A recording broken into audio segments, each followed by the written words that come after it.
All right, everybody, welcome. Hey, thank you so much for joining us. It's Wednesday. It's 4 p.m. Pacific, 4:01 p.m. Pacific. Let's do some Starfinder Wednesday today.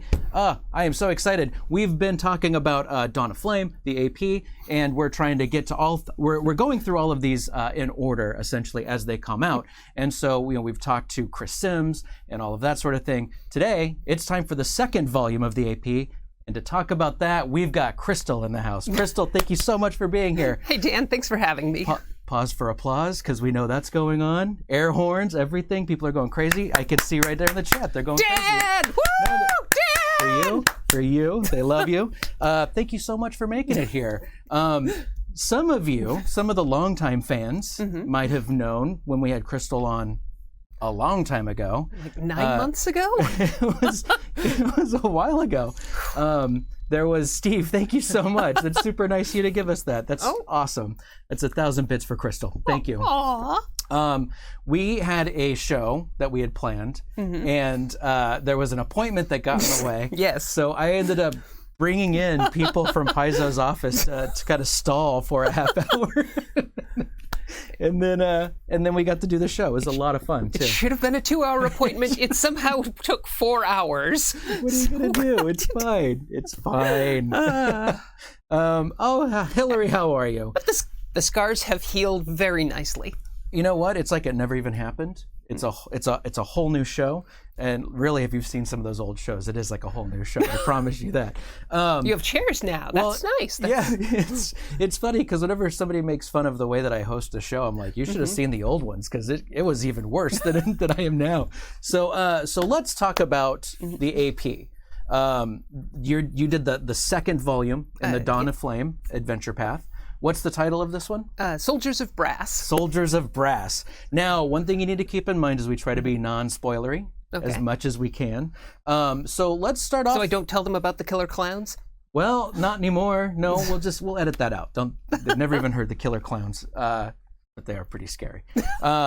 So let's talk about, first of all, a good maybe an overview of the adventure that we can get. That's not too spoilery. Sure. Without getting too spoilery, you are... And, wow, it's been 8 months since I wrote this, so I'm trying to remember bits and pieces. I know the plot. I can't remember the names. The Solar Depths... the Deep Cultures Institute. Right. Because I've written like 5 adventures since writing this. I'm so prepared for this interview. We'll get through this. So, yeah, you get some free room and board from the Deep Cultures Institute, and you're there when a robbery goes down, and you get to have a big fight in a museum, and then you need to figure out why anybody would try to rob the Deep Cultures Institute, because it's like robbing the Museum of Science and Industry. It's like, sure, it's a fun-filled place to take the family for an afternoon, but there's nothing valuable. Aside from the friends we made along the way. And that was the values? Those were the valuables the whole time, but, Yeah, you get to do a little crawl through some of the seedier parts of Corona. The brass market, the bubble... Oh, Lord, I'm forgetting names left and right. I really should have reread this before coming on. The bubble in the solar archipelago where its radiation shielding keeps fritzing on and off. Oh, right. So the only people that can survive there for any length of time are people who are immune to fire. So genies and geniekin, fire elementals, like thermal aliens, people like that. So it's a brimming cast of characters set against different backdrops from what they're going to find in the first one. What sort of themes or elements or types of creatures or things like that can people expect as they're playing through the second AP? Well, obviously you're going to be presented with a lot of creatures that are immune to or resistant to fire or have otherwise sort of adapted to this way of life. But the major themes I went with writing it were urban decay and how that affects society and how that impacts people coming into that society. So it's you see how businesses are struggling to get by, about these quasi-legal businesses that get set up in the cracks of society, the way when things break down, there's not necessarily anyone to fix it. So it's a theme that I kept coming back to anytime I got stuck in the writing process. So that could be one of those things that helps the heroes feel stranded as well, and kind of that isolationist idea and all that kind of thing. Like where, because to me, the way that the Burning Archipelago is set up, it definitely feels like there's a lot of isolation, like where you can't just go anywhere. Some of the creatures can, but it turns into these like centers of where there's population and all of that sort of thing. And I think that it's that outpost idea kind of. Yeah, I mean it's an archipelago not just because it's a chain of islands, but also because you're isolated and each community is not entirely on its own because you can get to the neighboring islands, but also you're just cut off from everyone. It's difficult to access the archipelago. It's difficult to jump from one bubble to the other without, using a ferry or some other bottleneck. Right. So then, since we've talked to Chris Sims about doing the first volume of the AP, going into the second one, I assume they're like, here's the first one, read this. And so... is that true? That's my assumption. No, that's not true at all. No. The way Adventure Path development works, if I could put on my developer hat real quick, I should say the way Adventure Path development worked 9 months ago, they might have changed it since then, is you come up with the entire story arc at one time and write like a nice tight outline for each chapter to let your authors know like what major plot points and developments they need to hit, what characters they need to introduce, what recurring characters they might want to use, and then they give that out to every author, and everybody works on their chapter more or less at the same time. Really? Sometimes you collaborate with the other writers, especially to either side of you. Other times you just kind of like write blind and hope you're doing well and you shoot it off to your developer. And so it sounds like there's going to be some times where, it sounds to me, and again, never written an AP, so I don't know, but it sounds to me like there are times where you feel like you want to kind of go crazy with some of the things, but then it still has to fit with other stuff. Yep. I mean, it's a group project, so you can't just kind of run off into the weeds whenever you want. You have to, well, if you want to run off into the weeds, you have to make sure it's okay first. Right, absolutely. Do you find that writing one of the middle APs is a little bit more constricting than writing the first or the last one, or they kind of all fall in the same? I mean, they're difficult for different reasons. So the first AP has to be very, very attention grabbing. It needs to be a strong hook that gives you an idea for what the whole theme for the adventure is going to be, like right out of the gate in the first couple of encounters. Then the last AP volume has to be, it has to tie as many of these loose threads up together as you possibly can. And so that's its own ball of stress, especially if you don't know what other like dangling plot threads were left from Adventure 4 or Adventure 2. And then middle volumes, you've got to worry about lesser versions of the same on both sides.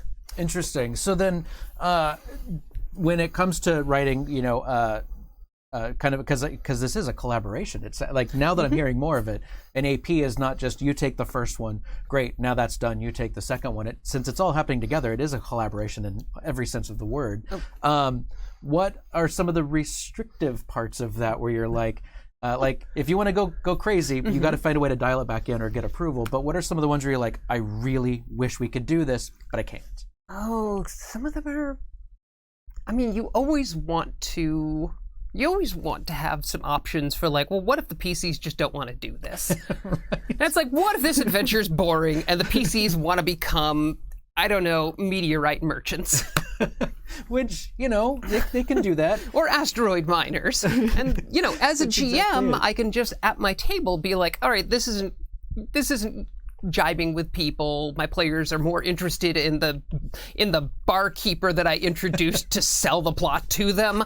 And now they want to buy the tavern from the guy so he can retire and go to his daughter's wedding, and they want to run the tavern. What am I going to do now? Right. As a GM, I can just pick that up and run with it. writing an adventure, I can't fall in love with an NPC and then make the whole adventure about them. Yeah, that would be the hardest part, I think. But do you get to playtest these before they go out? I do a little bit of playtesting at home just to make sure like plot elements make sense or challenges aren't overwhelming. But that's, grabbing my wife and some of our friends and like not playtesting the whole adventure altogether, but usually just one or two encounters at a time. Yeah, okay. And then that's when you get all of those memes that you see like on Twitter where it's like the GM constructing this like carefully crafted thing, and then the party is just like, oh, what's that over there? And you're like, oh, all right, let me pay attention to that because that did not work at all. No. It never does. It never does. No. There's a little saying in the industry: no plan survives first contact with the PCs. Yes, I can see that being incredibly true. So then, when you get to the end of this thing, I assume that's where like the coordinator. What do they call the person that kind of oversees the whole thing? Oh, the developer. The developer. Yep.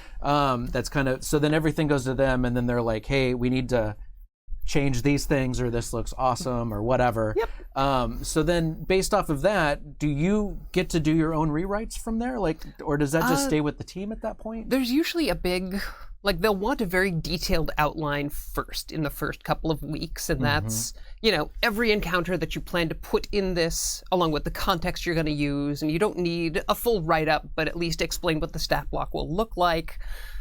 And you send that off to your developer, who goes through it all and gives you feedback on that, tells you, what makes sense, or like, I like this idea, but you're going to need more context for it. Right.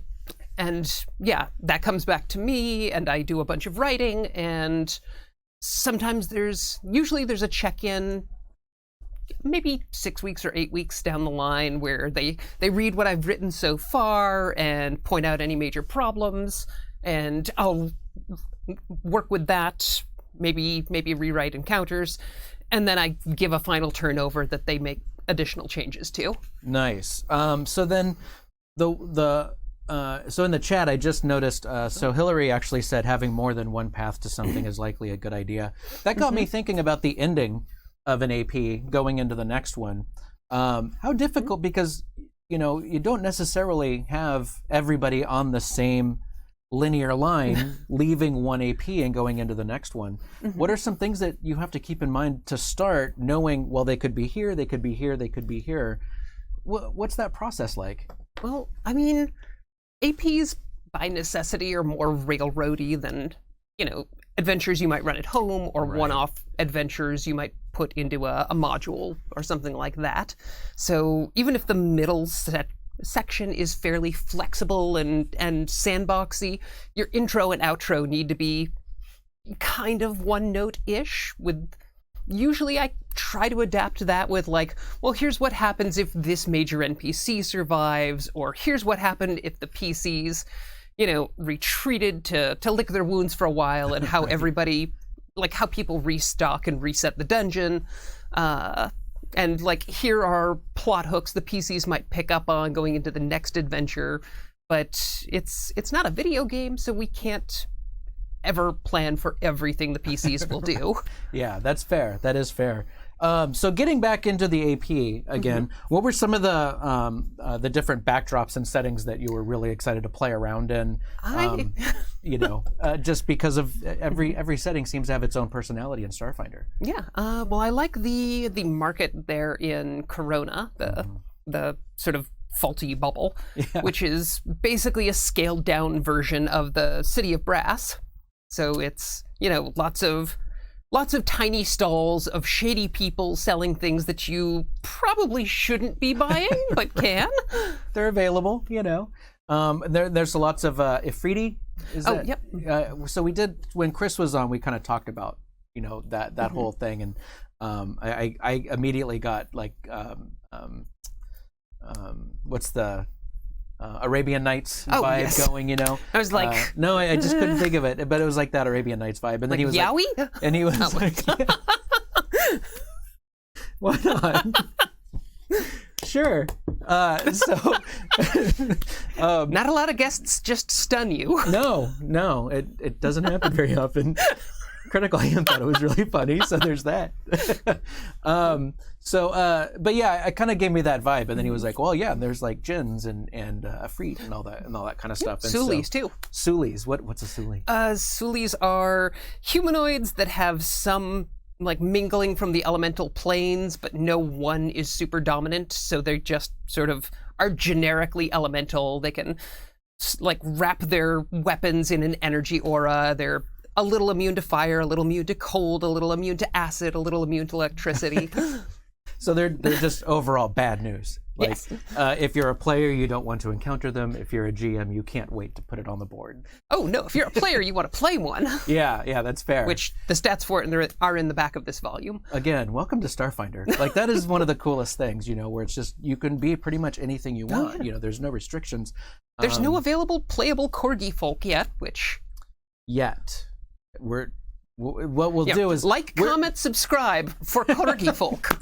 We're gonna We'll call them Pembrites. Right. Oh, I like that. Crystal and I are going to make our own alien archive, and Platyparians are going to be in there. Yeah. And the corgis, they're going to be in there. What are they called? Pembrites. Pembrites are going to be in there. It's going to be really good. I'm excited about this. So, Platyparians, we need corgi folk. Yes, it's going to be great. It'll follow up on the hit book from last year for Pathfinder, Corgis Unleashed. Corgis Unleashed. What's funny is when you were downstairs, when the team was downstairs, you had that. Was it Corgi Finder or something like that? No, it was Pathfinder. I want to say Ultimate Corgi. Ultimate Corgi, and somebody had mocked up a book. That was me. I just sat there and thought it was the funniest thing. I thought one time I was like, because for April 1st, I was like, oh, can I borrow that and put it up for April 1st on social media? Like that. But Still got the file somewhere, but yeah, I have a problem. Well, now I just ruined it. Okay, nobody say anything. Don't tell Lisa or Eric. Steve, you're right. Crystal can do everything. I think that.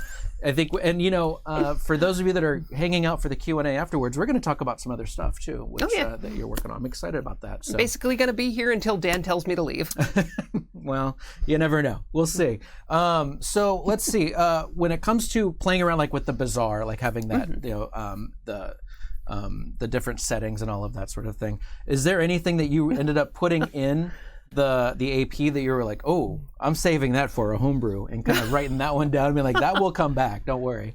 There's an encounter with a djinn, like shady saleswoman called Practical Preston, who is actually lifted from one of my old campaigns. Really? Yes. Oh. She's a recurring NPC that pops up and basically my version of Harry Mudd, who shows up and tries to sell the PCs on a brilliant plan, or they've gotten in over her, or she's gotten in over her head, or something like that, and needs somebody to save her.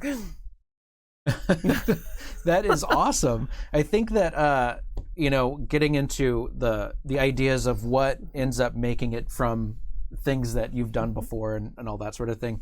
Were there times where you're doing a playtest and Lissa's just like, I recognize that NPC. Come on, I know. My wife is a lovely person who will never call me out on recycling material because she knows I'm sensitive. So sweet. I like that. She's a delight. Which, by the way, because I always like to mention it whenever I can, the awesome computer that's running this whole studio right now, built by Lissa.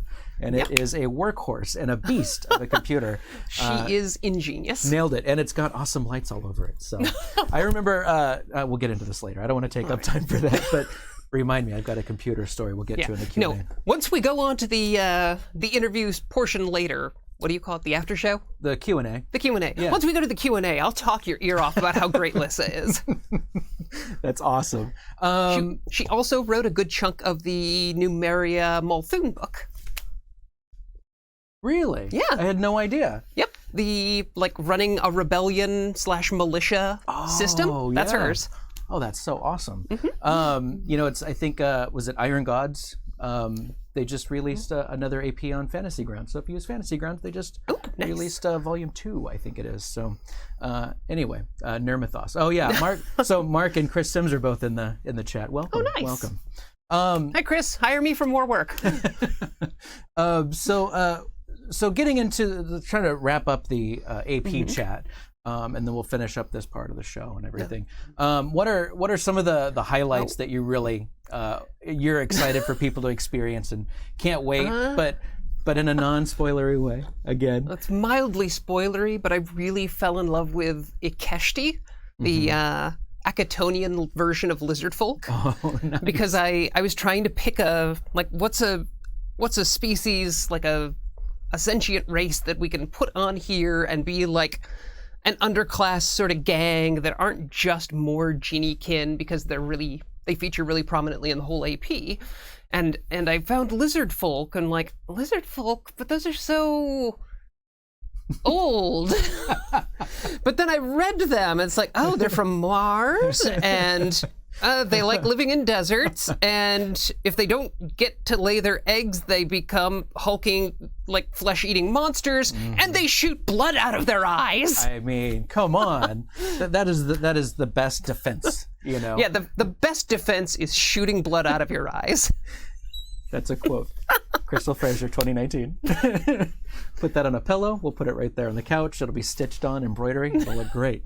You can hook up like a little super soaker motor, or it just starts shooting out blood all of a sudden. That would be... Yeah, whenever the guest feels threatened. Oh, man. I was hoping it would be on my couch, so I could just be like, I don't know what else to talk about, and just start, using the eye blood to get out of there. But there are lots of fun places The weirdest where... sentence I've ever said, I think. Sorry. There's lots of fun places where you can talk to NPCs who you would normally kill, but because I really like writing urban adventures where you can talk to everybody, there's plenty of that. And I also got to use a couple of cool band names, and it's not nearly as good as Strawberry Machine Cake, but Great name. I am so happy I get to contribute to the rich musical lore of Starfinder. Yeah, that's the kind of thing where you start getting the fan-made CDs and the covers and all of that sort of thing. If anybody wants to do a fan-made CD for Mutilatrix... Mutilatrix is such a great name. Found Sound Punk. I like it. It's such a good name. It's so good. Thank you. All right, let's do this. I'm going to wrap up the show. All right. And then we'll get into the Q&A part of it. All right, and sounds then, good. And then we'll talk to the finders out there in the chat. All right, everybody. Thank you so much for joining us. I hope you enjoyed this meandering conversation of a show. It's fun to talk to Crystal, and I think that shows where I can't even stay on topic just because I start chatting about other things. Thank you so much for joining us. I hope you learned a lot. I hope that you're looking forward to Volume 2 of the Dawn of Flame Adventure Path as much as I am. If you liked the video, give it a like. Subscribe to our channel. It really, really helps us a lot. And in the meantime, for Paizo and for Crystal and for me, I'm your old buddy Dan. Thank you so much for joining us, and we'll see you again next time. Bye. You want to wave? Oh, sorry. I didn't know you... We're good.